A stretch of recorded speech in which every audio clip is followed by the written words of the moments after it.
এটা হলো আমাদের থিংস, অন্য কোনো থিংস এখানে নাই।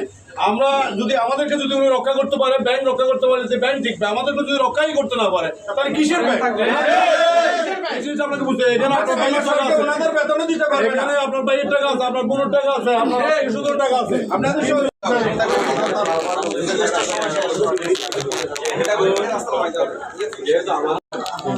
আবার আমরা সারাদিন আসবো, আপনারা থাকবেন না, আমাদের কোনো কাজ হবে না।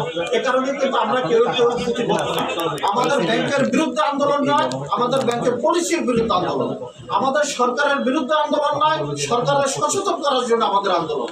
আমরা এই রয়্যাল সিটিজেন গুলো আমরা যারা রাস্তায় নেমেছি, আমাদের তো রাস্তায় নামার কথা না। আপনার ব্যাংকে আমার 2 কোটি টাকা আছে, আমি কেন রাস্তায় ভিক্ষা চাবো? কেন একটা চেক দিয়ে আমি আপনার কাছে আসবো, বারবার আসবো কেন? আর আপনি সেখানে 3000, 2000, 1000 টাকা দিবেন, করুণা দিবেন, ভিক্ষা দিবেন, স্বর্ণপতি দিবেন। I do not like it. আমরা এগুলো পছন্দ করি না। আমরা চাই যে আপনার টাকার লেখা আছে, চাহিদা মাত্র বাহকের দিতে বাধ্য থাকবে। আমার হিসাবে টাকা আছে, আমার অ্যাকাউন্টে টাকা আছে, আমি চেক ব্যালেন্স করবো, আপনি আমার টাকা দিবেন। আপনার কি হয়েছে না হয়েছে সে লাইবিলিটি তো আমি বহন করবো না। আপনি এসআলমের দিচ্ছেন না, দরবেশ বাবার দিচ্ছেন না, সালমান শাহের দিচ্ছেন, ওটা দেখার দায়িত্ব তো আমার না। আপনি আমাকে কমিটমেন্ট করে আপনার সমস্ত কাগজপত্র আপনি স্বাক্ষর নিচ্ছেন, আমরা চক্ষু মুছে স্বাক্ষর করেছি, আপনার এখানে ডিপোজিট রেখেছি, আমরা ডিপোজিট মেয়াদ উত্তীর্ণ হয়ে গেছে, আপনি আমাকে টাকা দিতে বাধ্য। কিন্তু আপনি যদি বলেন 24-25 আমাকে টাকা দিয়েছেন, সেই টাকা আমার মূলধন থেকে আপনি কেটে রাখবেন, এটা আইএমএফ জাহেলিয়াত যুগেও হার মানায়। অতএব আমরা এই যে 75-76 লক্ষ গ্রাহক, আপনারা তো জানেন, প্রত্যেকটা পরিবারে যদি 4 জন করে সদস্য হয় তাহলে 3.5 কোটি মানুষ।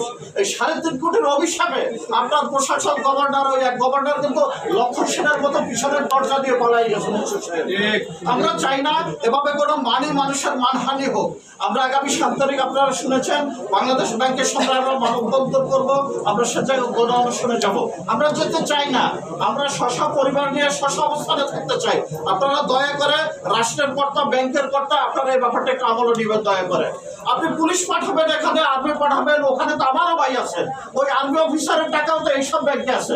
তাহলে এত লক্ষ লক্ষ হাজার হাজার কোটি টাকা করতে আসলো। তাই স্বাভাবিক কারণে আমরা কিন্তু অত্যন্ত সচেতন মানুষ, আমাদের বডি ল্যাঙ্গুয়েজ চমৎকার। আমরা চাই না ব্যাংক একটা স্পর্শ কথা